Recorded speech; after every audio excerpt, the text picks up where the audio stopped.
ایک کسان نوجوان اپنے کھیت میں کام کر رہا تھا۔ ایک نسوانی قہقہے سے وہ چونک گیا۔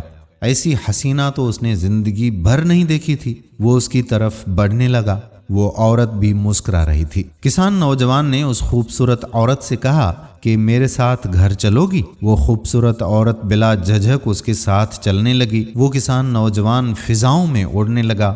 یہ بات گاؤں کے چودھری کے ڈیرے تک پہنچ گئی۔ دوست احباب کے مجموعے میں نوکر چاکر چودھری کی خدمت کے لیے کھڑے ہوئے تھے۔ چودھری جی، اس کا خادم خاص ہانپتا کانپتا ڈیرے میں داخل ہوا۔ چودھری بولا، خیر تو ہے، کیا ہو گیا؟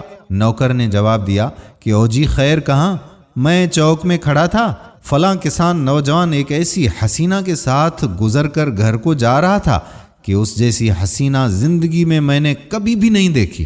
نہیں معلوم چودھری صاحب کہاں سے وہ اسے لے کر آیا ہے؟ پورا چاند کا ٹکڑا ہے چودھری جی۔ ادھر کسان نوجوان کو سمجھ نہیں آ رہا تھا کہ اس حسینہ کو وہ کہاں بٹھائے۔ کسان نوجوان کی زندگی کا آج بہترین دن تھا۔ اس نے تو کبھی سوچا بھی نہ تھا۔ واقعی جب خدا دیتا ہے تو چھت پھاڑ کر دیتا ہے۔ اس کسان نوجوان کے گھر کے باہر کچھ شور کی آواز آ رہی تھی۔ پھر دروازہ کھٹکھٹایا جانے لگا۔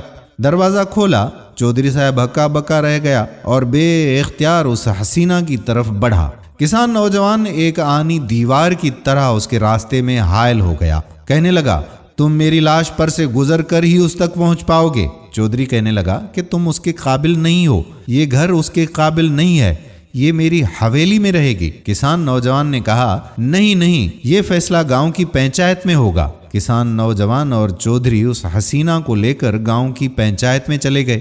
گاؤں کی پنچایت کے سردار نے جب اس حسینہ کو دیکھا تو اس سردار کو اپنی نظروں پر یقین ہی نہیں آ رہا تھا۔ اس نے اینک اتار کر صاف کی اور دوبارہ دیکھا۔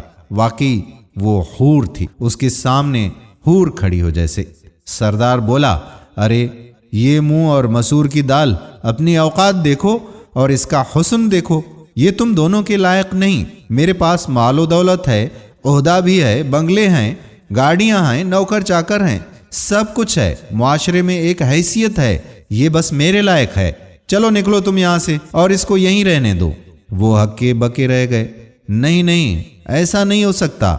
چودھری چلایا۔ نوجوان بولا، ہم راضی نہیں ہیں۔ اب اس حسینہ نے اپنی خاموشی توڑی اور بولی، فیصلہ میں کروں گی، تم تینوں میرے پیچھے دوڑو، جو مجھے پکڑ لے گا میں اس کی۔ یہ کہہ کر وہ جلدی سے پنچایت سے باہر نکلتے ہوئے نظر آئی۔ سردار صاحب کو اپنی سرداری بھول گئی۔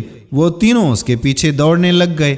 وہ حسینہ عورت ہواؤں سے باتیں کر رہی تھی۔ سردار صاحب تھوڑی ہی دور جا کر دوڑنے کی تاب نہ لا سکے اور ایک لمبی آہ بھر کر وہیں ڈھیر ہو گئے۔ چودھری صاحب بھی زیادہ دیر پیچھا نہ کر سکے اور اس کی سانسیں بھی جواب دے گئیں۔ اب وہ تھی اور نوجوان تھا جو کہ ہر لمحے اس کے قریب سے قریب تر ہوتا جا رہا تھا۔